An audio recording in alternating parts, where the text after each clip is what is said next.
क्या रूस यूक्रेन को कब्जा सकता है? ये सवाल दुनिया भर के लोगों की जुबान पर है। क्या ऐसा हो सकता है? इस फैक्ट को सिर्फ यूक्रेन और रूस के राष्ट्रपति पुतिन ही जानते हैं। अगर इन दोनों देशों के रिश्तों का इतिहास देखें तो इस सवाल का जवाब मिल सकता है। इतिहास के पन्ने खंगालेंगे तो पाएंगे कि यूक्रेन आज तक कभी भी लंबे समय तक पूर्ण तौर पर एक स्वतंत्र देश नहीं रह सका और न ही कभी यूक्रेन ने आक्रमणकारियों को बहुत लंबे समय तक अपने देश में रुकने दिया। अब रूस के हमले के बाद से पूरा यूक्रेन पुतिन के एक्शन पर एकजुट है। अगर ऐतिहासिक घटनाओं को देखें तो कीव को बहादुरों का शहर माना जाता है, जहां 3 साल में 16 बार सत्ताएं बदली। पहले विश्व युद्ध के पहले बोल्शेविक क्रांति के बाद कम्युनिस्ट सत्ता में आए। इस दौरान यूरोप और रूस के लिए कीव संघर्ष की जगह बन गई। 1919 से 1921 के बीच हुए ट्रीटी ऑफ रेग ऑफ 1921 के तहत यूक्रेन के 2 हिस्से हो गए। क्या कहता है कीव का इतिहास? कीव की सबसे अच्छी बात है कि वो आक्रमणों में तबाह होता रहा, लेकिन उसने कभी सरेंडर नहीं किया। 9वीं और 10वीं शताब्दी इस शहर के लिए सुनहरा काल मानी जाती है। इसके कीवान साम्राज्य का पतन होता है।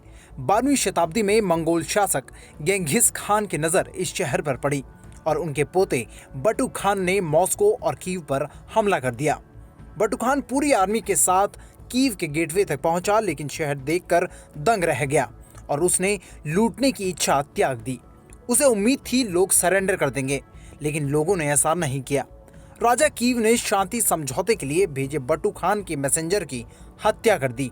इसके बाद मंगोल साम्राज्य ने कीव पर हमला कर दिया और शहर को तबाह कर दिया। उस समय 50,000 कीवी वासियों में से सिर्फ 2,000 लोग बचे थे। दूसरे विश्व युद्ध में भी कीव ने नाजी सत्ता के सामने सरेंडर नहीं किया था। इतिहास में कैसा रहा यूक्रेन रूस का रिश्ता? 1654 में पेरियास्लावली में पेरियास्लाव काउंसिल ने यूक्रेन को जोड़ा। यूक्रेन एक देश के तौर पर बनना शुरू हुआ। पहले यूक्रेन पोलिश और लिथुआनिया कॉमनवेल्थ का हिस्सा थे। इसके बाद 1648 में यूक्रेनी सैनिक बोहदान खमेलनित्स्की ने हेटमैन शासन स्थापित किया।